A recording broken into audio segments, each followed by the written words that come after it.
Hello बच्चों, आपका स्वागत है आपका अपने YouTube channel GS Chauhan sir में। कल हमने क्लास 6 ज्योग्राफी का चैप्टर लिया था डोमेन्स ऑफ अर्थ, मतलब पृथ्वी के परिमंडल। तो पृथ्वी के परिमंडल में हमने इसका थोड़ा सा पार्ट कर लिया था, लगभग आधा चैप्टर कर लिया। आधा चैप्टर इसमें इस वाली वीडियो में लेंगे हम। तो हमने कल किया था पृथ्वी के परिमंडलों में जो था हमारा जो एक भूमंडल है, जलमंडल और वायुमंडल है।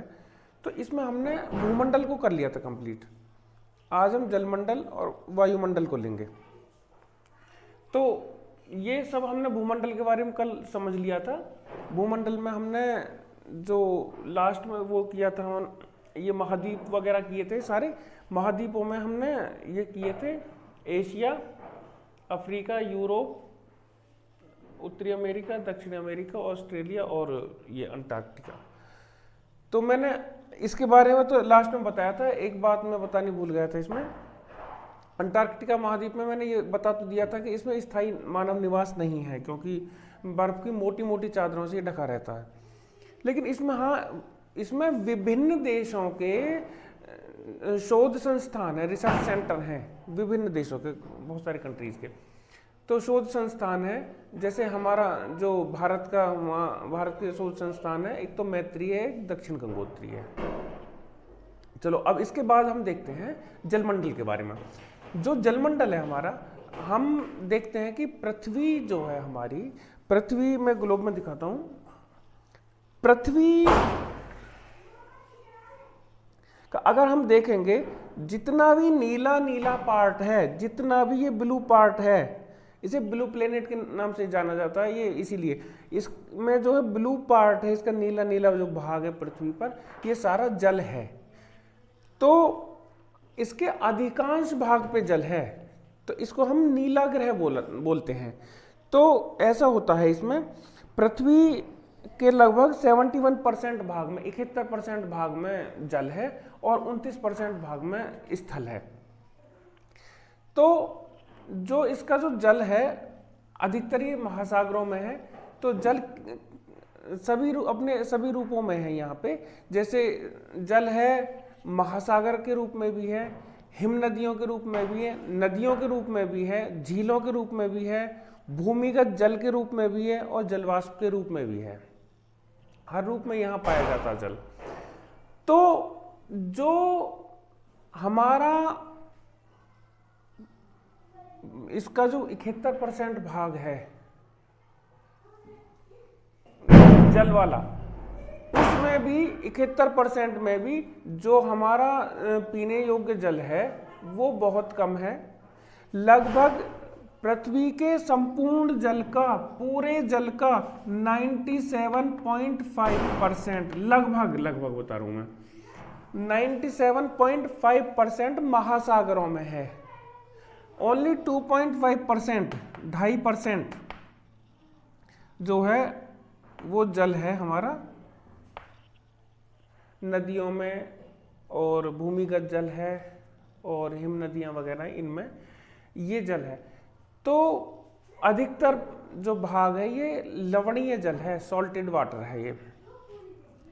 तो अलवणीय जल जो है वो बहुत कम मात्रा में पाया जाता है, लगभग 2.5% है, वो अलवणीय जल है।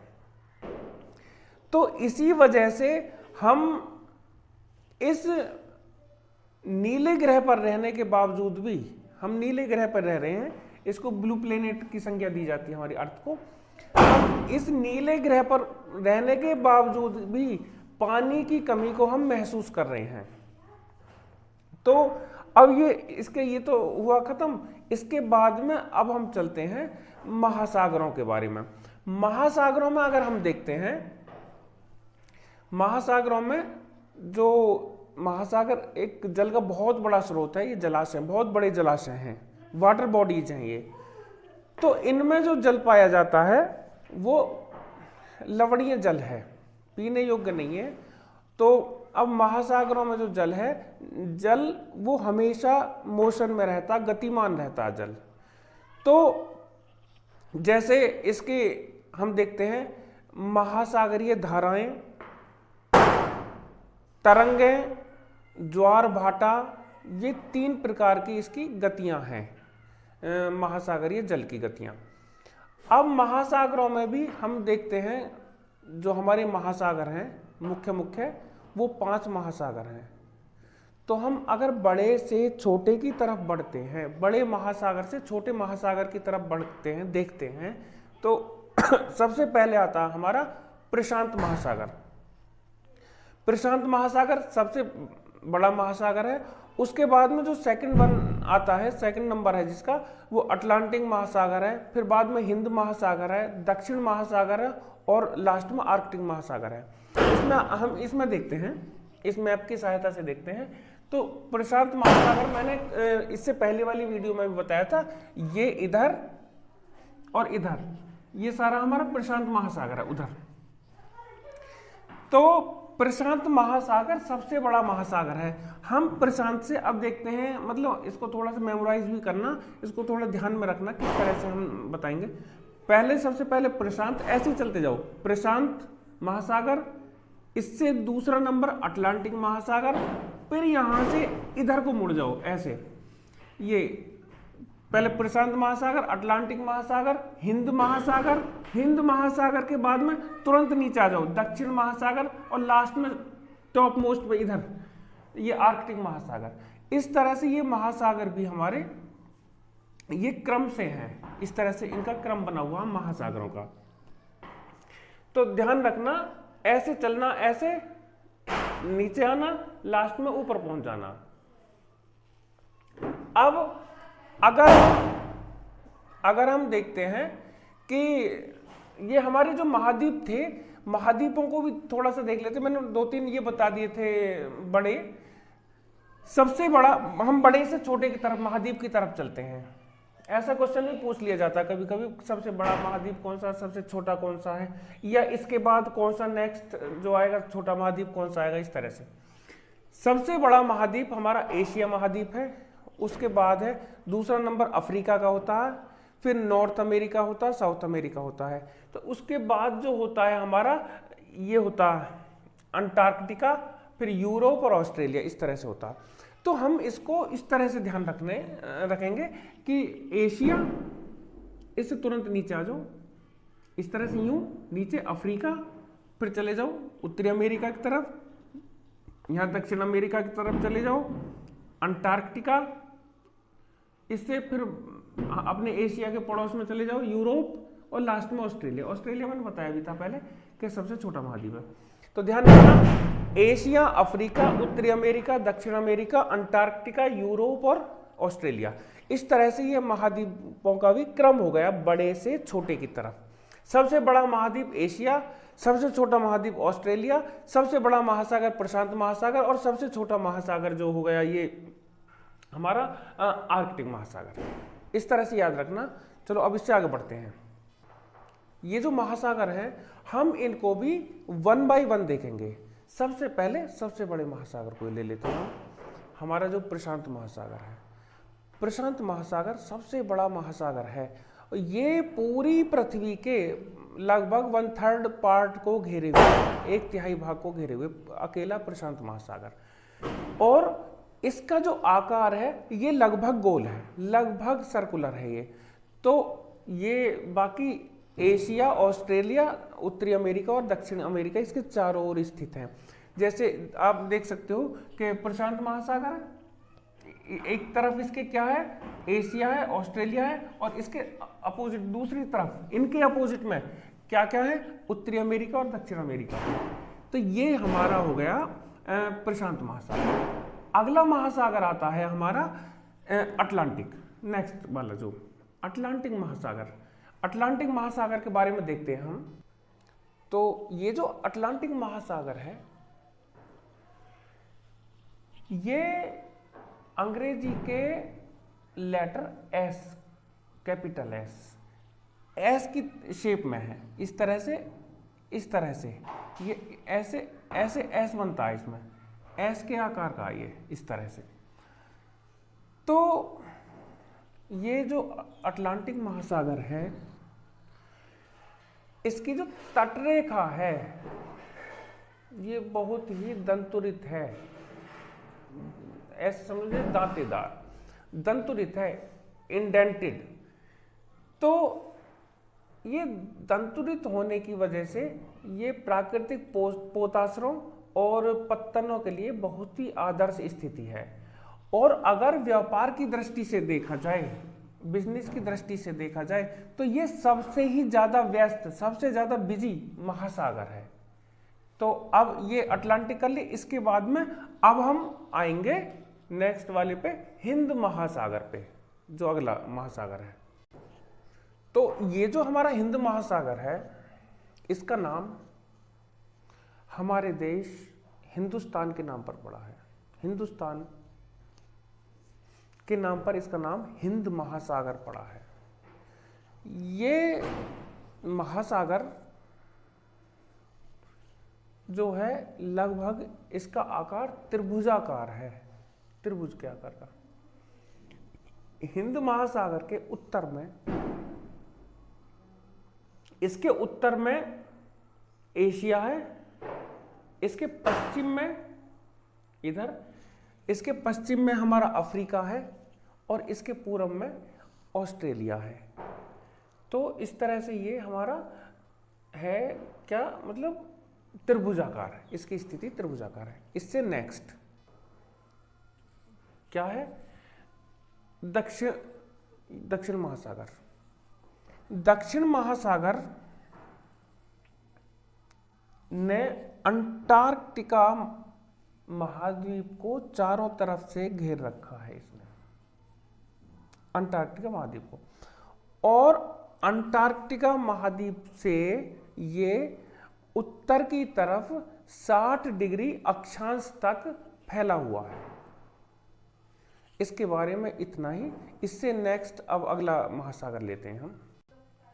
तो नेक्स्ट है हमारा सबसे लास्ट है आर्कटिक महासागर।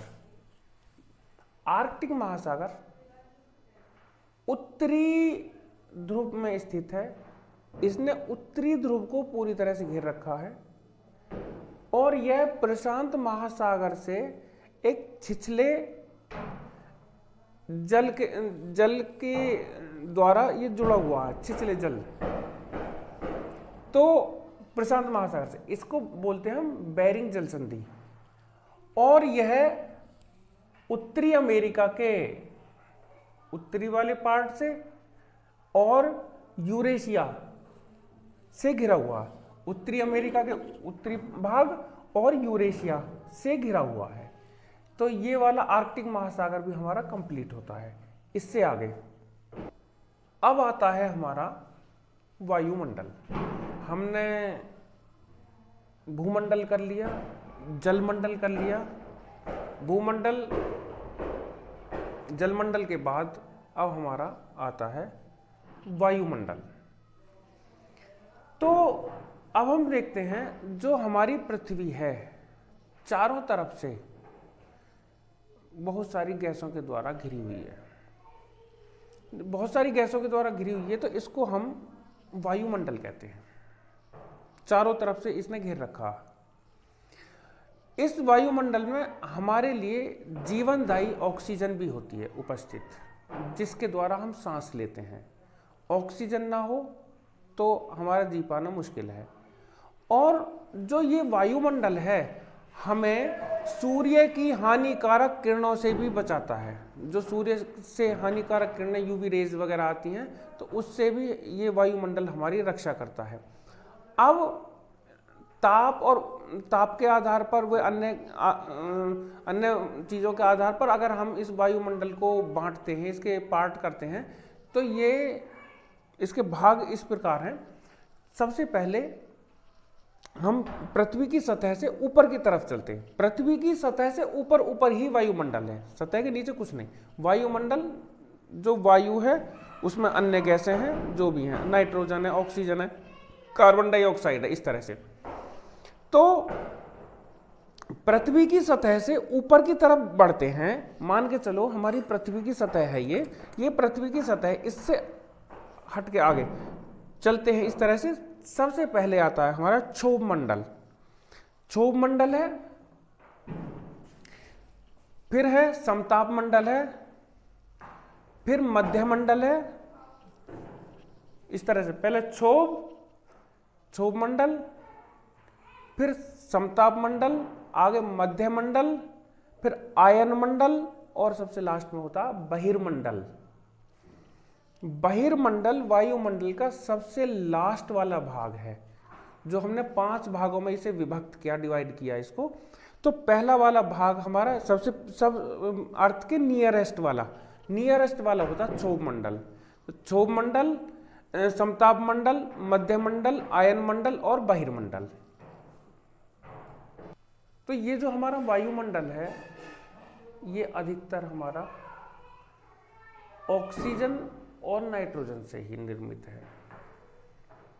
ऑक्सीजन 21% होती है इसमें, और जो नाइट्रोजन है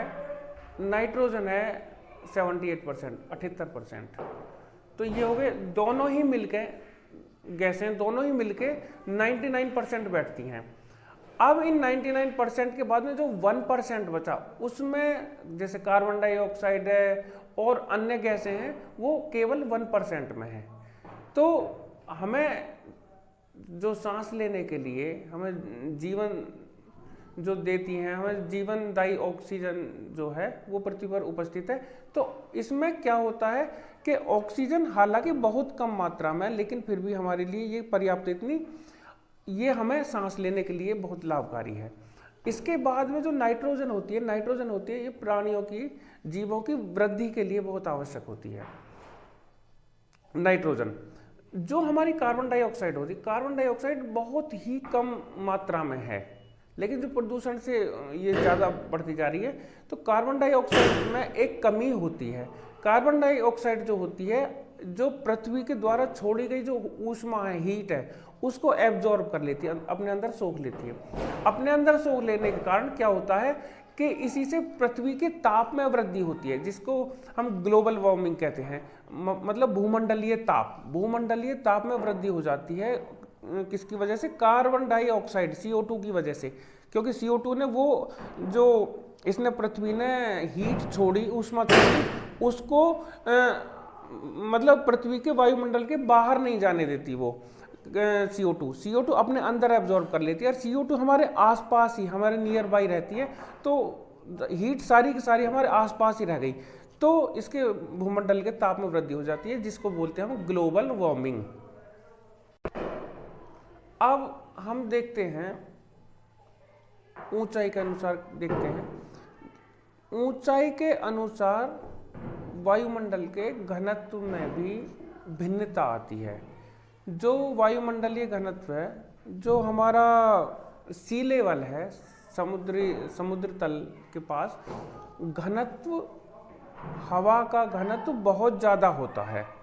लेकिन जैसे जैसे हम ऊपर चलते जाते हैं, इससे थोड़ा ऊपर हटते जाते हैं, समुद्र तल से ऊंचाई बढ़ती चली जाती है, तो हवा का घनत्व कम होता चला जाता है। इसी की वजह से जो पहाड़ों पर जो पर्वतारोही हैं, उनको सांस लेने में दिक्कत होती है। अधिक ऊंचाई पर पहुंचने पर क्या होता है कि वो क्या करते हैं, फिर इसी वजह से अपने साथ पर्वतारोही अपने साथ ऑक्सीजन सिलेंडर लेके आगे बढ़ते हैं। अब ऑक्सीजन, तो उनको जो ऑक्सीजन की कमी महसूस नहीं होगी इसे करने से। वायुमंडल पृथ्वी पर दबाव डालता, प्रेशर डालता। यह दबाव अलग अलग जगहों पर अलग अलग हो सकता है। कहीं हम कम दबाव महसूस करते हैं प्रेशर को, और कहीं उस प्रेशर को ज़्यादा महसूस करते हैं। तो जो हमारी वायु है, वायु हमारी अधिक दाब वाले स्थान से कम दाब वाले स्थान की ओर प्रवाहित होती है, बहती है, ये चलती है अधिक प्रेशर वाले से कम प्रेशर वाले की तरफ। तो जो हमारी गतिशील वायु है उसको हम पवन बोलते हैं, उसको पवन बोला जाता है। अब देखते हैं हम सबसे लास्ट में हमारा होता जीव मंडल। जीव मंडल जो है बहुत ही हमारा सीमित क्षेत्र है, छोटा। जीव मंडल में ये तीनों चीजें होती हैं, भूमंडल, वायुमंडल और जलमंडल। जीव मंडल में तीनों ही। जीव मंडल में जीवन होता है, सभी जीव होते हैं, लेकर छोटे बैक्टीरिया से लेकर बड़े बड़े स्तनधारियों तक जीव पाए जाते हैं इसमें। ये जीव परस्पर क्रिया करते हैं और एक दूसरे को प्रभावित करते हैं। इसमें इनको हम इस जीव जगत को हम दो भागों में डिवाइड कर लेते हैं सुविधा की दृष्टि से। एक तो एक जीव जगत और एक पादप जगत। ये मानो जैसे जंतुओं का जगत अलग, जंतु जगत, और एक पादप, पेड़ पौधे, घास फूस, ये सब पेड़ पौधे वगैरह, वो सब एक तरफ। तो मतलब जंतु और वनस्पति बोल सकते हैं इनको, जंतु और वनस्पति दो तरह से। लेकिन इनमें क्या होता है, एक दूसरे पर ये सभी, चाहे जंतु है या वनस्पति है, एक दूसरे पर प्रभाव डालते हैं। अगर हम पेड़ पौधों को भी काटेंगे तो उसका जीव जंतुओं पर प्रभाव पड़ेगा। माना कि हम एक गाड़ी चलाते हैं, गाड़ी से धुआं निकलता है, उसमें से जो कोई जहरीली गैस निकलती है, CO2 निकलती है, तो वो भूमंडल के ताप में वृद्धि करेगी, जिसको हम ग्लोबल वार्मिंग कहते हैं। तो इस तरह से ये एक दूसरे को प्रभावित करते हैं। तो अब हम देखते हैं, आज का हमारा पूरा चैप्टर ये खत्म हो गया है। कौन सा? पृथ्वी के प्रमुख परिमंडल, डोमेन्स ऑफ अर्थ। तो आज हो सकता है जैसे दिवाली है तो आप लोगों को पटाखों की आवाज़, शोर शराबे की आवाज़ आ रही होगी, थोड़ा ध्यान से देख लेना वीडियो को। तो ये चैप्टर हमारा ख़त्म हो गया। अब कल हम अगला नेक्स्ट चैप्टर देखेंगे, या फिर हो सकता है मैं मैथ्स की वीडियो लाऊं कल को। तो अब मेरे चैनल को आप लोग सब्सक्राइब कर लेना, वीडियो को अपने दोस्तों तक पहुंचाना ताकि वो भी लाभान्वित हो सकें। धन्यवाद।